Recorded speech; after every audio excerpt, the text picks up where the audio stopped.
Hello friends, जय माता दी। कैसे हैं आप सब दोस्तों? अक्सर आप सभी मिल करके अपने अपने पितृ का श्राद्ध करें सच्चे दिल से। आप लोग अपने अपने पूर्वजों को मना रहे हैं, पर कई बार ऐसा हो रहा है आपको कुछ फल दिखाई नहीं दे रहे हैं। आप कह रहे हैं कि मैं बहुत सारा पूजा पाठ कर रहा हूँ, मैं सब कर रही हूँ, लेकिन फिर भी इसके बाद भी मेरे पितृ मुझे सपोर्ट नहीं करते हैं। ना तो मेरा भाग्य साथ देता है, ना मेरे कामों की बाधा दूर हो रही है, ना घर में शांति आ रही है, ना वंश बढ़ रहा है। हर तरफ से आप श्रद्धा से कर रहे हैं। कहते हैं ना, श्राद्ध निकालते हैं तो जो श्रद्धा से किया जाए वही श्राद्ध है। श्रद्धया इदम श्राद्धम। लेकिन प्रेत और पितर के निमित्त उनकी आत्मा की तृप्ति के लिए अगर आप श्राद्ध कर रहे हैं फिर भी आपको फल नहीं मिल रहा है, तो कहते हैं कि मनुष्य के जीवन में इससे बड़ी तबाही कुछ हो ही नहीं सकती है, क्योंकि पितृदोष को सबसे बड़ा दोष माना गया है शास्त्रों में। इससे पीड़ित जो व्यक्ति होता है उसका जीवन इतना कष्टमय हो जाता है, पग पग पर उनको अपने पूर्वजों के रूठ जाने का दंड भोगना ही पड़ता है। संकेत मिलते रहते हैं और इंसान जाने अनजाने में पितरों द्वारा दिए गए दंड को ग्रह बाधा या अलग अलग चीज़ों का किया कराया मान कर उपाय करके जूझता रहता है। किसी किसी जातक की कुंडली में तो ऐसा पितृदोष लगता है कि धन अभाव से लेकर मानसिक कलेश तक रात दिन वो सामना करता है। परिवार की उन्नति तो होती ही नहीं है, और कई बार तो कुछ लोग समझ भी नहीं पाते कि ये पितृदोष होता क्या है, क्योंकि माता पिता ही पितृ है, तो समझे पितृ शब्द अपभ्रंश है प्रेत का। कौन होते हैं और उनकी नाराजगी का कारण क्या होता है? पितरों की श्रेणी में आपके सभी पूर्वज आते, लेकिन दोषकारक पितरों की श्रेणी में आपके ऐसे पितृ होते हैं जो इस लोक में परलोक में अतृप्त रह जाते हैं। कभी कभी ऐसा होता है कि परिवार के किसी एक सदस्य के साथ भेदभाव किया जाता है बचपन से ही। संपत्ति का बंटवारा होता है तो उसमें भी उसके साथ भेदभाव होता है।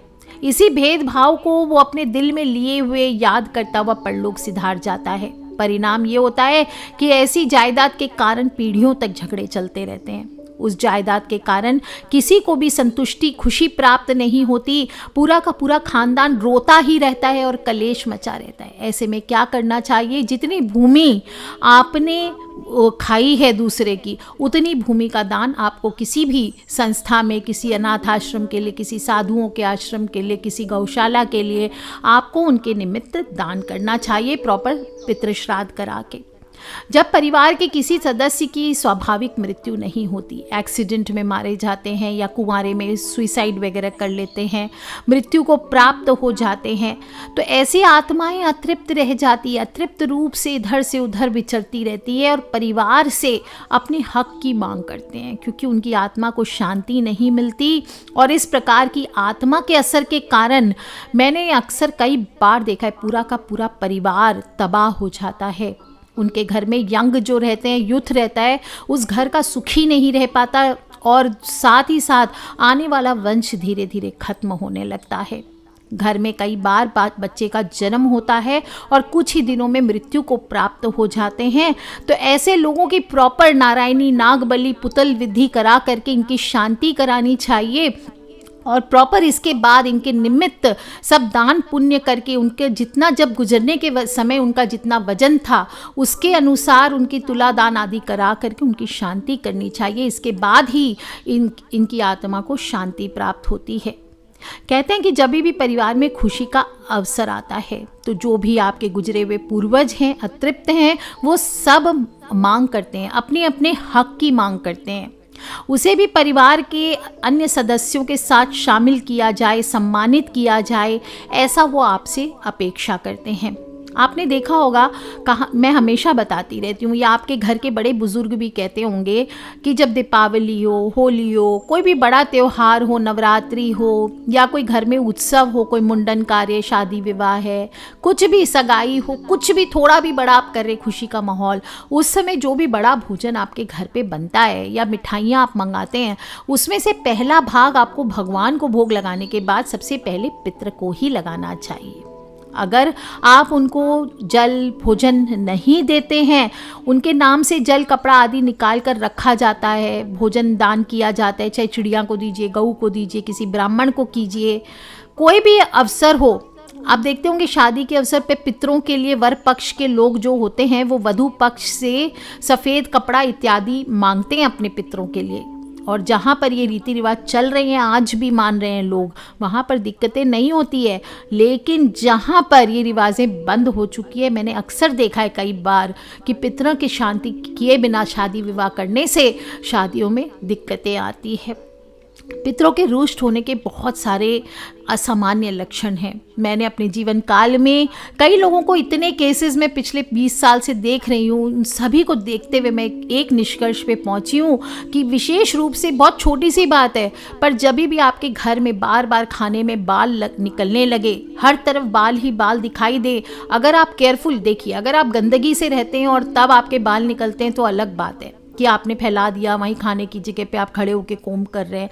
लेकिन अगर आप ऐसी गलतियां नहीं करते हैं, सावधानी रखते हैं और इसके बाद भी खाने में से बाल निकल रहे हैं, सिर्फ घर ही नहीं, आप किसी रेस्टोरेंट में जा रहे हैं भोजन करने, वहाँ भी बाल निकल आया, किसी दूसरे के घर आप जा रहे हैं भोजन करने, वहाँ भी बाल निकल आया, टिफ़िन खा रहे हैं उसमें बाल निकल आया, ऑफिस में खा रहे हैं वहाँ बाल निकल आया, ऐसे में सावधान, ये ज़बरदस्त पितृदोष की निशानी है और आपको तुरंत किसी न किसी रूप से आपके पितृ छटपटा रहे हैं, उनको आपको शांत करना चाहिए।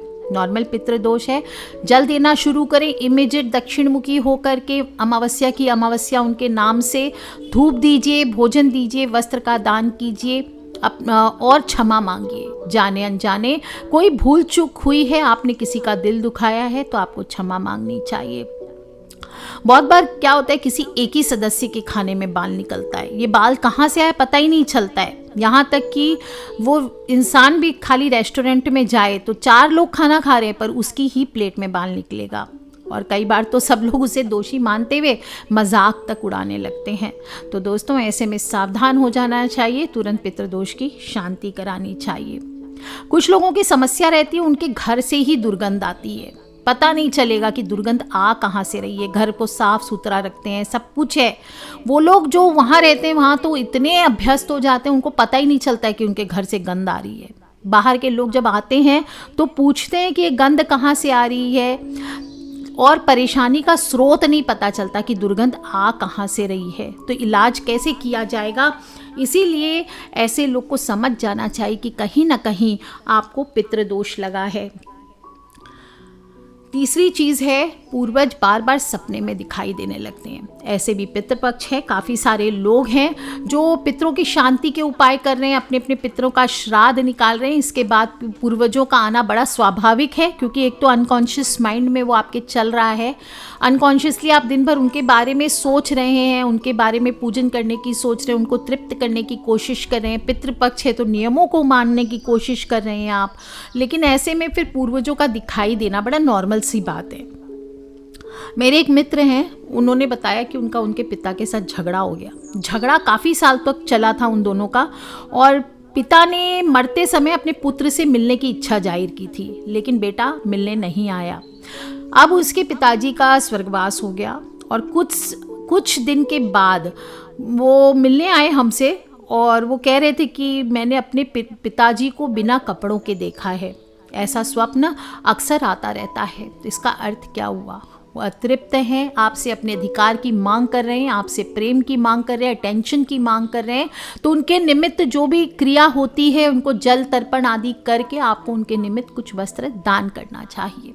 कुछ लोग कहते हैं कि दान करने से क्या होता है, दान करने से कुछ नहीं होता। अपने जीवित जो माता पिता हैं उनकी सेवा करो, उनकी अवहेलना ना करो, यही सच्ची पूजा है, श्राद्ध है। लेकिन जो चले गए हैं उनका भाग भी हमारे अंदर जिनका ब्लड चल रहा है उनका भाग हमें देना चाहिए। आप किसी को भी दीजिए, आप उन तक नहीं पहुंचा सकते तो किसी नीडी को देना चाहिए, सुपात्र ब्राह्मण को देना चाहिए। ऐसा नहीं कि जहां दिखावा चलता है वहां जा कर के आपने दे दिया। जहां सुपात्र है, नीडी है, जो सच्चे हैं, जो धर्म से जीते हैं, जो सिर्फ धर्म वाले लोग हैं, ऐसे लोगों को देना चाहिए। दोस्तों, शुभ कार्य में अगर आप अड़चन आ रही है, आपके भी बार बार कोई भी उत्सव मना रहे हैं और कुछ ना कुछ घटना घटित हो जाती है, या तो रोकना पड़ता है या टूट जाती है सगाई आदि, रंग में भंग पड़ जाता है, ऐसी घटनाएं घटित होती है, खुशी का माहौल मातम में बदल जाता है। मेरा कहने का तात्पर्य कि शुभ अवसर पर कुछ अशुभ घटित होने से ये सभी चीज़ें बताती है कि पितृ आपके असंतुष्ट हैं। विशेष रूप से आपने कई बार देखा होगा, बहुत सुंदर लड़का या बहुत सुंदर लड़की है, बहुत अच्छा है, फैमिली नाम है, यश है, काफ़ी खानदानी लोग हैं, सब कुछ अच्छा है, फिर भी लड़के या लड़की कुंवारे हैं। क्यों है? क्योंकि उनकी शादी नहीं हो पा रही, एक लंबी उम्र बीत गई है, पर उसके बाद में भी कोई वर नहीं मिल रहा, वधू नहीं मिल रही है। और ऐसा यूजुअली तब होता है जब घर में कोई पितृदोष लगा हो, सीवियर पितृदोष, स्पेशली आकस्मिक मृत्यु हुई हो, तो जाने अनजाने किसी को मार दिया गया हो, या आपने मारा हो, आपके परिवार वालों ने मारा हो, या आपके परिवार में किसी की इस प्रकार की हत्या हुई हो जिसकी वजह से उनकी प्रॉपर शांति नहीं हुई हो, आपके कामों में बाधा आ रही है, करियर में बाधा आ रही है, तो आपको तुरंत शांति करानी चाहिए। कई बार आपको ऐसे लक्षण दिखाई देते हैं कि मकान या प्रॉपर्टी की खरीद फरोख्त में दिक्कत आती है। बहुत अच्छी प्रॉपर्टी होती है, मकान होता है, दुकान होता है, ज़मीन का हिस्सा होता है, लेकिन वो बिकता नहीं है, कितनी भी कोशिश कर लो। और कहीं अगर खरीदार मिल भी जाता है, आप रेट लो करते जाओ, लो करते जाओ, लो करते जाओ, तो भी नहीं खरीदते हैं। मिल जाता है कोई खरीदार और सब कुछ हो जाता है, तो भी अंतिम समय में जाके सौदा कैंसिल हो जाता है। और इस तरह की स्थिति से अगर आप भी लंबे समय से गुजर रहे हैं, तो आपको मान लेना चाहिए कि इसके पीछे कोई ऐसी अतृप्त आत्मा है जिसका उस भूमि या जमीन के टुकड़े से कोई संबंध रहा हो। अगर ऐसी परिस्थिति आपके साथ भी है, तो उस जमीन के बराबर दूसरी ज़मीन आपको किसी को दान करनी चाहिए, या फिर आपको उस ज़मीन को ही दान में दे देना चाहिए। इसके अलावा संतान नहीं होती है, कई बार मेडिकल रिपोर्ट्स नॉर्मल होती है, संतान नहीं होती है, संतान सुख से वंचित रहते हैं, पूर्वजों का इससे संबंध होना लाजमी नहीं है, लेकिन ऐसा बहुत हद तक संभव है। जो भूमि किसी निःसंतान व्यक्ति से खरीदी गई हो, अगर वो भूमि आपने या गलत तरीके से खरीदी गई हो, तो वो भूमि मालिक को संतानहीन बना देती है। दोस्तों, जब भी किसी को पितृ दोष लगता है, तो सबसे पहले दो तरीका होता है जानने का। एक होते हैं पूर्व जन्म के पितृदोष, एक होते हैं आपके इस जन्म के पितृदोष। जो पूर्व जन्म के पितृदोष होते हैं वो कुंडली द्वारा चेक करके, किसी ज्योतिष द्वारा, प्रॉपर संस्थान द्वारा, या किसी भी प्रॉपर इंसान द्वारा बताए जाते हैं जो कि जानकार हो। और दूसरा होता है पितृदोष, जो आप इस जन्म में जो लक्षण आपके जीवन में गुजर रहे हैं, आपके जो कर्म हैं, आपका जो प्रेजेंट परिवार है उसके कर्म हैं, उसका जो दोष लगा हुआ है, इस प्रकार के पितृदोष होते हैं। तो सबसे पहले आपको जांच करानी चाहिए कि पितृदोष कौन सा आपको लगा है। कुछ लोग सीधे सीधे बोलते हैं कि हमें पितृदोष शांति करानी है। पितृदोष कई प्रकार के होते हैं, इसके बारे में मैं चर्चा करूंगी किसी और वीडियो में, लेकिन बेसिकली समझ लीजिए कि पहले आपको ये जानना जरूरी है कि आपके पूर्व जन्म के पितृदोष हैं कि आप इस जन्म के पितृदोष भुगत रहे हैं। तो पहले आपको इस जन्म के पितृदोष के साथ साथ पूर्व जन्म के पितृदोषों की भी शांति करानी चाहिए। अपने कुंडली के पितृदोष की शांति करानी चाहिए, लेकिन किसी प्रॉपर एस्ट्रोलॉजर से गाइडेंस लेकर के। सबसे पहले घर में भी आपको करने के उपाय बता देती हूँ, ताकि अगर आप सामर्थ्यवान ना हो, क्योंकि कोई भी ज्योतिष के पास आप जाते हैं तो बहुत पैसे लग जाते हैं आपके कई बार आपकी ऐसी परिस्थिति नहीं होती है कि आप किसी ज्योतिष के पास जाएं, बड़े बड़े खर्चे करके बड़े बड़े पूजा पाठ कराएं। तो मैं रोज़ ही वीडियोज़ में कोई ना कोई पितृदोष से शांति के पितृपक्ष में उपाय बता रही हूँ, आप वो कीजिए। जितना है कोशिश करके, एक बार तो शांति होगी, फिर माता रानी की कृपा से अगर आपके पास बहुत पैसे आ जाएं तो आप अच्छे से उनके पितृदोष की शांति पूरी जो 28 दिन की या 40 दिन की पूजा होती है, 1.25 लाख जाप करा के वो आपको करवाने चाहिए। जहाँ भी कराएं प्रॉपर संस्थान में कराएं, जहाँ अच्छे आचार्य हों, विद्वान हो, जो आपकी प्रॉपर शांति जानते हो, कुंडली की शांति करते हो, ताकि वो आपको पूर्ण फल की प्राप्ति कराए। और घर में उपाय करने के लिए तब तक आप इस तरह से करें, पीपल में जल दीजिए। पीपल की पूजा करने से बहुत जल्दी पितृदोष शांत होता है।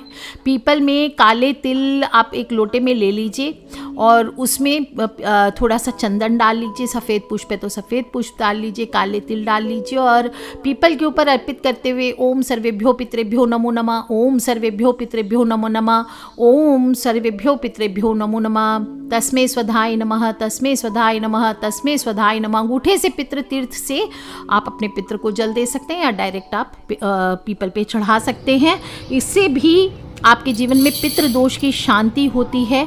दक्षिण मुखी होकर के रोज अपने पितृ को जल दीजिए। जल के लोटे में काले तिल है तो डालिए, जो भी जल देंगे शाम को सूर्यास्त के पहले पहले देना चाहिए। कभी भी शाम को आपको पितृ के निमित्त जल और भोजन नहीं दिया जाता, नहीं तो पितृ, मैंने क्या बताया, प्रेत का अपभ्रंश है, प्रेत जागृत हो जाते हैं।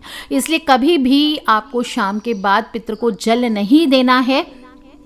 और पिंडदान करवाएं, तर्पण करवाएं, जीवों को भोजन दीजिए, ब्राह्मणों को भोजन पानी दीजिए।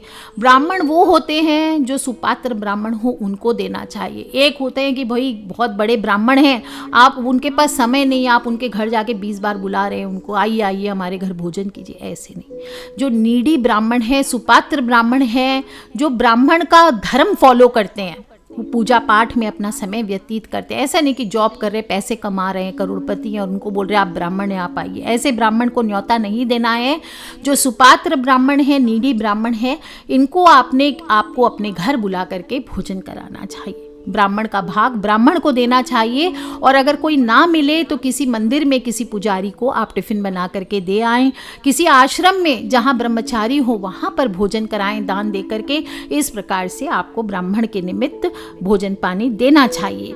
तर्पण करवाएं, पिंडदान करवाएं, नारायण बलि, नाग बलि, जो आपकी इच्छा हो सके, आपकी पॉकेट अलाउ करे। अलग अलग विधियों से आपको छोटे छोटे उपाय करते हुए आपको पितृ की शांति करनी चाहिए।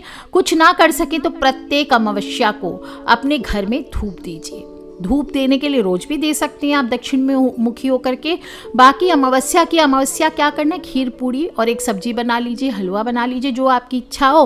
और दक्षिण मुखी होकर के दक्षिण दिशा में एक धूपदानी में या किसी मिट्टी के बर्तन में या कोई और प्लेट में गोबर के कंडे जला कर रखिए। धुआं निकलने लगे जब अपने आप बुझ के, तो उसके ऊपर थोड़े से घी और गुड़ या फिर थोड़े से घी और जो भोजन आपने बनाए उससे आपको पितृ के नाम की धूप देनी चाहिए।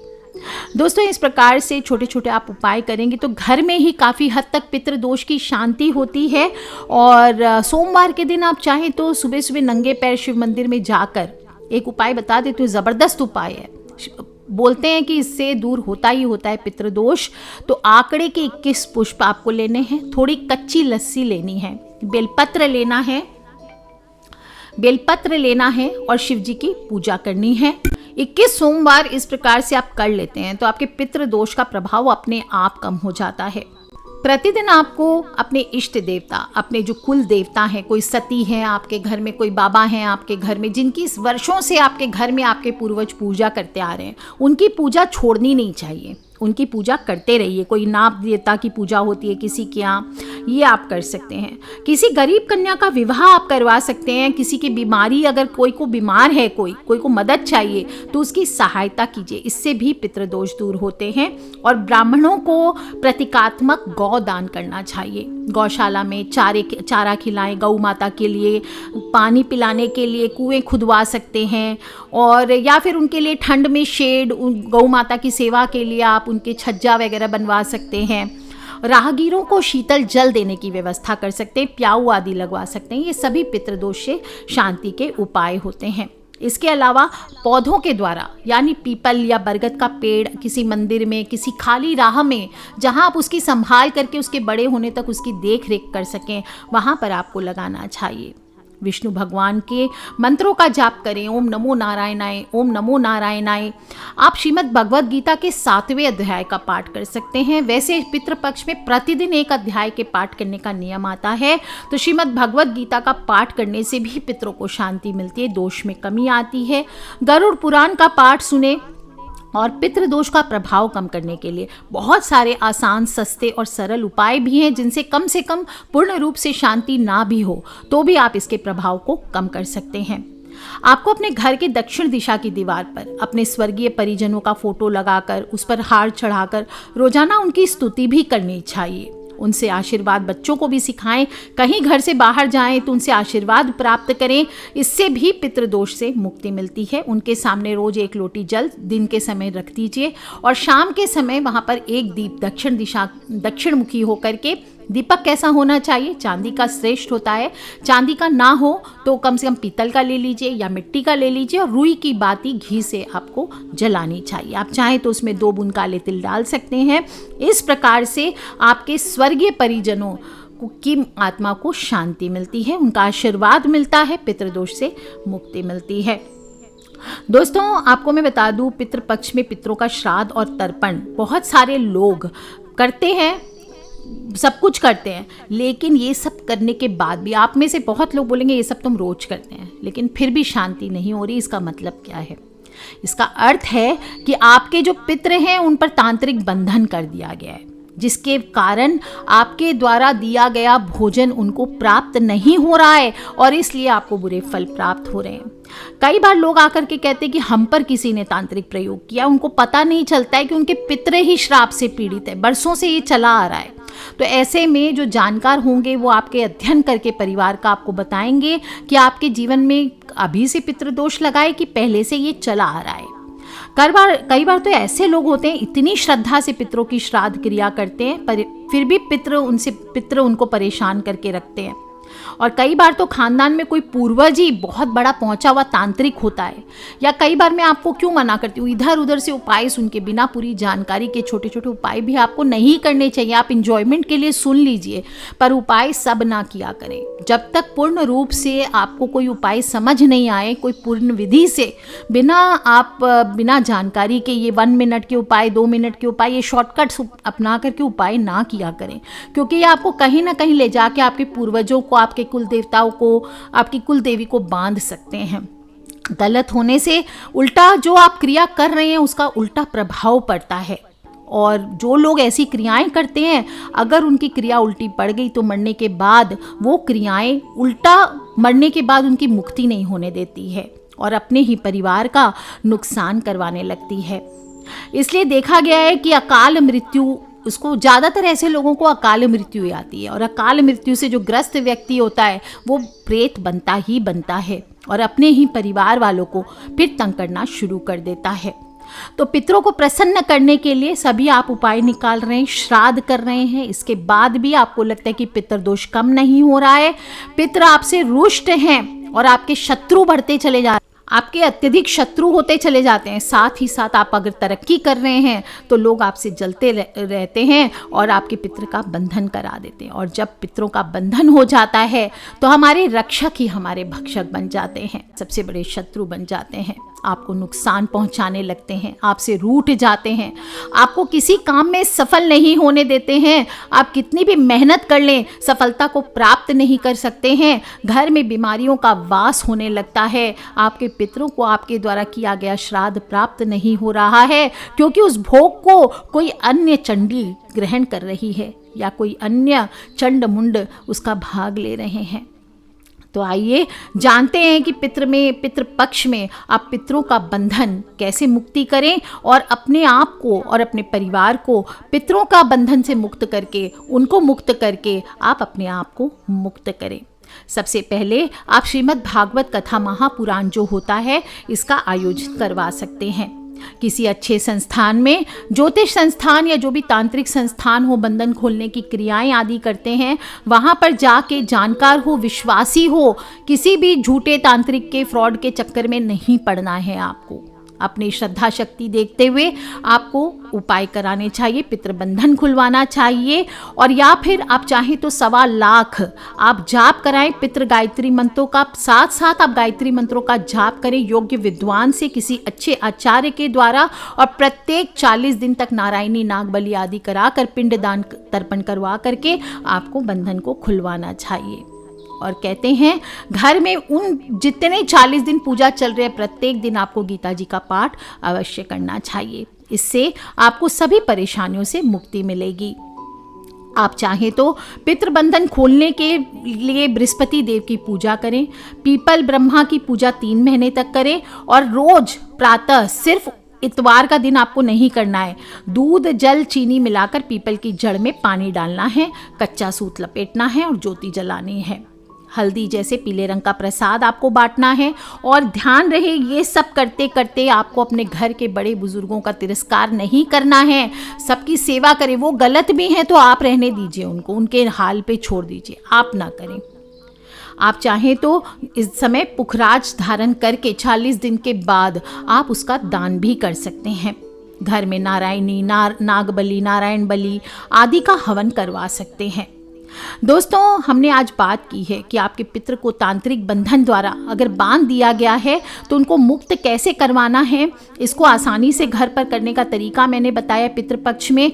और अगर आप भी ऐसी परिस्थिति से गुजर रहे हैं तो एक बार रुष्ट पितृ शांति साधना आपको करनी चाहिए या करवानी चाहिए। संकल्प दे करके आपके रुष्ट पितृ निश्चित तौर पर मजबूर होकर आपको आशीर्वाद देंगे, उनको ऐसा करना ही पड़ेगा। तो कर लीजिए उपाय दोस्तों, और प्रत्येक दिन प्रार्थना करें, पितृ परम पर्वता विराजे हम कर जोड़े खरे सकारे, होम धूप की होय अग्यारी, पितर देव दरबार तुम्हारी, पितर मनावे हार द्वार में बरकत बरसे, बार बार मैं अपने गोत्र के पितर मनाऊं, सातों सात ही सिर ही झुकाऊं, जो ना माने मेरी बात नरसिंह को झुकाऊं मात, वीर नरसिंह दहाड़ता आवे मूछे पूंछ को फिलावे, हन हन हुम करे हुंकार, प्रेत पितर पीड़ा फटकार, कोड़ा मारे श्री हनुमान, सिद्ध होए सब पूरन का, दुहाई दुहाई राजा रामचंद्र की। दोस्तों, नारियल के द्वारा इस उपाय को किया जाता है। किसी प्रॉपर संस्थान में कराएं, खुद से प्लीज़ ना करें, मैं रिक्वेस्ट करूंगी, क्योंकि आप लोग अगर ना कर पाएँ तो उल्टा एक बार अगर आपके पितृ बंधे और ज़्यादा परिस्थिति खराब ना हो जाए तो ये आपको 40 दिन करवा करके 1.25 लाख पूर्ण करवा करके मिट्टी के कलश को अपने घर में गड़वाना है। और फिर आपकी जब सारी पूजा पूर्ण हो जाए तो उस कवच को विधि से संस्कार करनी चाहिए और मुक्ति कवच आप सभी को धारण करना चाहिए इस प्रकार से। और आप करें दोस्तों, कितनी भी बड़ी तांत्रिक क्रिया ना हो क्यों ना हो, आपके पितृ आपको शुभ फल अवश्य देंगे, भविष्य में आपकी सहायता करेंगे। दोस्तों, वास्तव में पितृ अपने वंशज की श्रद्धा के भूखे होते हैं और पूर्वजों के प्रति कृतज्ञता को व्यक्त करना हमारा दायित्व है, हमारा धर्म है।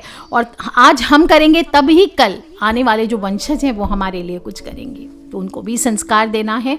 तो कर लीजिए उपाय दोस्तों। मैंने अपनी तरफ से सभी कुछ कवर करने की कोशिश की है। मुझे पता है बहुत सारी बातें हैं, कुछ लोग मेरे वीडियोस के नीचे आके लिखते हैं कि बहुत लंबा है, तो उन सभी महानुभावों से मेरा निवेदन है कि कृपया मुझे बताएं कि शॉर्टकट में मुझे कितना बताना चाहिए, कितना नहीं।